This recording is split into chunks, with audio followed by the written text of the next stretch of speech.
মই আজি এছেম্বলিত প্ৰশ্ন উত্থাপন কৰিছিলোঁ, যিটো আনফৰ্চুনেটলি আজিৰ এছেম্বলিত আজি 23 আৰু 24ত হৈ যোৱা এই এছেম্বলিৰ টেবুলত নাহিল। BTR গভটো ইহঁতে বিভিন্ন কাগজে পত্ৰে কেতিয়াবা আৰু ইহঁতৰ মুখেদি BTR গভ GOV গভ বুলি কৈ থাকে।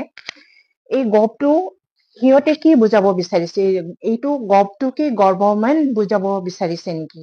আচলতে গভটো এটা NGO ফৰ্ম, নন গভৰ্ণমেণ্ট অৰ্গেনাইজেশ্যনৰ এটা ফৰ্ম, এটা এব্ৰিভিয়েশ্যন নে গভৰ্ণমেণ্টৰ এব্ৰিভিয়েশ্যন? গভৰ্ণমেণ্টৰ এব্ৰিভিয়েশ্যন একচুৱেলি GOVT হ'ব লাগে, কিন্তু ইহঁতে চৰকাৰী কাগজতেই বা BTR-টোক ইহঁতে GOV গভ লিখি ইহঁতে বিভিন্ন সময়ত BTC-ৰ চৰকাৰৰ শাসন ব্যৱস্থাটো এখেতসকলে দুৰ্বলতা কৰিবৰ কাৰণে এখেতসকলে প্ৰচেষ্টা চলাই থকাটো দেখা পায়। মই what is BTR gov? Is it, মই এটা প্ৰশ্ন কৰিছিলোঁ, মই কৈছিলোঁ what is the meaning of BTR gov, GOV gov? Specifically, does the abbreviation GOV gov refers to the official government government? সেইটো মই এটা প্ৰশ্ন কৰিছিলোঁ। এই প্ৰশ্নৰ উত্তৰ বা সেই প্ৰশ্ন এখেতসকলে টেবুলত আনিবৰ কাৰণে টেবুলত আনা নাই। এইটো বহুত আনফৰ্চুনেট হৈছে, কাৰণ আমি এখেতসকলক প্ৰমোদ বড়ো চৰকাৰটো বিভিন্ন অফিচিয়েল কাগজতো এখেতসকলে BTR GOV গভ লিখাটো মই দেখা পাইছোঁ। এইটো এটা হাস্যকৰ বিষয়। গতিকে সেইটো কাৰেকশ্যন কৰি দিবৰ কাৰণে actually what do they mean by GOV gov, এইটো মই স্পেচিফাই কৰি দিবৰ কাৰণে মই প্ৰশ্নটো কৰিছিলোঁ। এখেতসকলে টেবুলত আনা নাই, বৰ আনফৰ্চুনেট। ক্লাৰিফাই কৰি দিব লাগে, ক্লাৰিফাই দিব লাগে GOV গভ আৰু GOVT গভ একে হয় নে নহয়। যদি একে নহয়, তেতিয়াহ'লে এখেতসকলে GOV গভ লিখাটো বন্ধ কৰিব লাগে, BTR GOVT গভ লিখিব লাগে, অথবা এখেতসকলে কমপ্লিটলি BTR গভ বা নকৈ BTC থাকিবলৈ BTC হিচাপে কোৱাৰ অভ্যাস কৰিব লাগে। আজি BTCৰ যি বাজেট আবণ্টন হৈছে, এই বাজেটত আমি এটা অতি দুৰ্ভাগ্যজনক BTCৰ বাহিৰত বসবাস কৰা, ইতিমধ্যে BTR হোৱাৰ পিছত BTR বুলি এখেতসকলে যি চুক্তি কৰি আহিছে, সেই চুক্তি মতে BTCৰ কিমান নিৰ্ধাৰণ হ'ব বা আউটসাইড BTADৰ মানুহ কিছুমান গাঁও BTCত অন্তৰ্ভুক্ত হ'ব বুলি এখেতসকলে কিছুমান নটিফিকেশ্যন, গভৰ্ণমেণ্ট নটিফিকেশ্যন কৰোৱাইছে ইতিমধ্যে প্ৰমোদ বড়ো চৰকাৰে। কিন্তু এইটোৰ জৰিয়তে আমি কিছুমান বস্তু উপলব্ধি কৰিছো আৰু আজি অৱগত হৈছো যে এই 40টা গাঁও আউটসাইড BTADৰ যে 40টা গাঁও BTCত অন্তৰ্ভুক্ত হৈছে বুলি যে এখেতসকলে গাই ফুৰি আছে, সেয়ে আমি আজি অনুভৱ কৰিছো সঁচাকে এই আজিৰ BTCৰ যি বাজেট আবণ্টন হ'ল, এই BTCৰ বাজেট আবণ্টনত এইটোহে আমি দেখা পালো, সঁচাকে আজি এই 41টা গাঁও আউটসাইড BTADৰ 41টা গাঁও তথা 34,000তকৈ বেছি পপুলেশ্যনে বড়ো ৰাইজে আজি ডিপ্ৰাইভ হৈছে নেকি অসমৰ বাজেটৰ পৰা তথা BTCৰ বাজেটৰ পৰা ডিপ্ৰাইভ হৈছে নেকি? সেইটো এটা খুব ডাঙৰ এটা প্ৰশ্ন।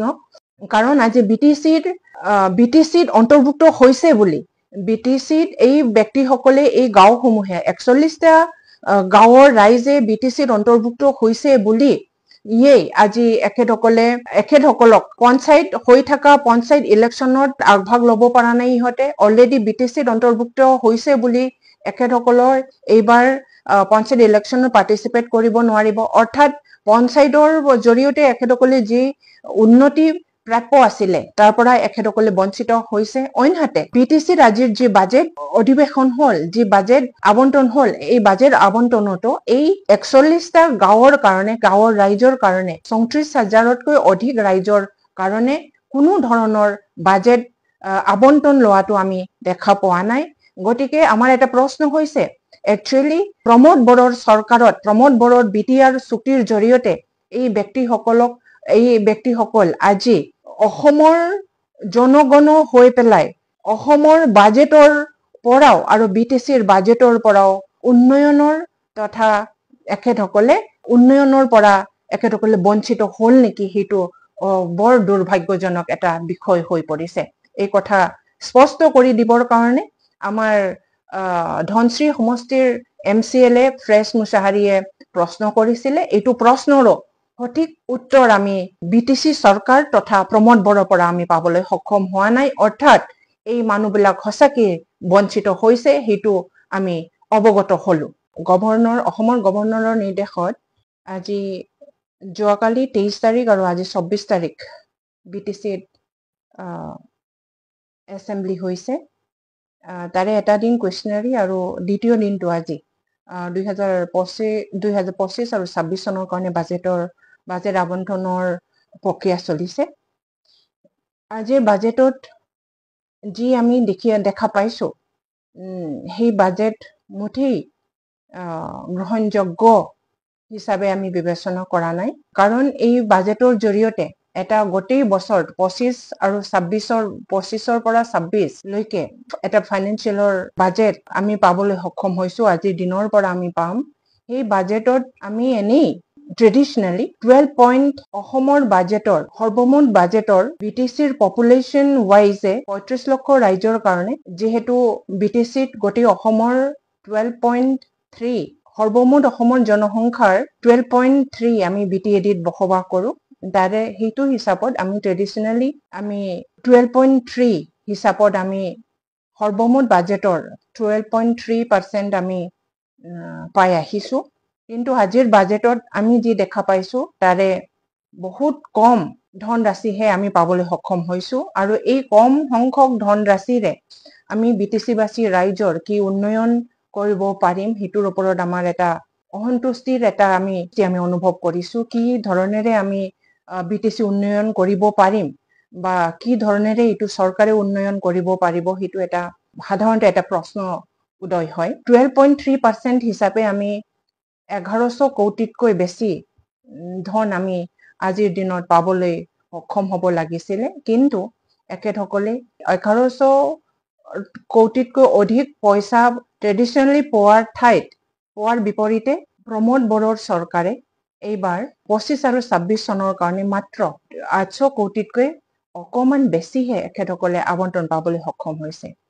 গতিকে বহুত কম সংখ্যক বাজেট এখেতসকলে আবণ্টন পাইছে।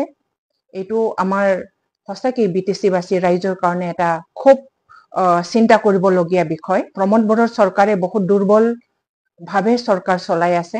আৰু আমি আজিৰ বাজেটত আমি কিছুমান ডিপাৰ্টমেণ্টত আমি এনেকুৱা ডিপাৰ্টমেণ্ট আমি দেখা পাইছো যি ডিপাৰ্টমেণ্টত প্ৰমোদ বড়ো চৰকাৰে 1 টকাও পইচা আবণ্টন ল'বৰ কাৰণে সক্ষম হোৱা নাই। অসম চৰকাৰৰ পৰা আবণ্টন ল'বৰ কাৰণে সক্ষম হোৱা নাই। খুবেই দুৰ্ভাগ্যজনক। তাৰে for example publicity and public ৰিলেশ্যনৰ ডিপাৰ্টমেণ্টত আমি দেখা পাইছো তাতে এখেতসকলে পইচা আবণ্টন আনিবৰ কাৰণে সক্ষম হোৱা নাই। তেনেকুৱা বিভিন্ন ডিপাৰ্টমেণ্ট আছে। আমি এইটোৰ পৰাই অনুভৱ কৰিব পাৰি যে এইটো চৰকাৰে বহুত দুৰ্বলতাৰে BTCখন চলাই লৈ গৈছে।